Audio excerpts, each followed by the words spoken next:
এই বিমানবন্দর শুধুমাত্র প্লেন উড়ে যাওয়ার জায়গা নয়, এটি কান্নার, ভালোবাসার এবং প্রতীক্ষার এক অদ্ভুত নাট্যমঞ্চ।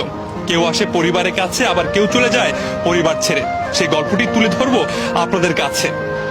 এই কান্নাই যেন বলে দেয় বিমানবন্দরের বাস্তবতা। প্রিয় মানুষ চলে যাচ্ছে নতুন ঠিকানায় উপার্জনের জন্য, তবে তা যেন কিছুতেই মানতে পারছে না প্রিয়তমা স্ত্রী। অন্যদিকে বাবার কোল থেকে যেন নামতেই চাইছে না তার সন্তানটি। এভাবেই হয়তো বাবাদের হেরে যেতে হয় বাস্তবতার কাছে।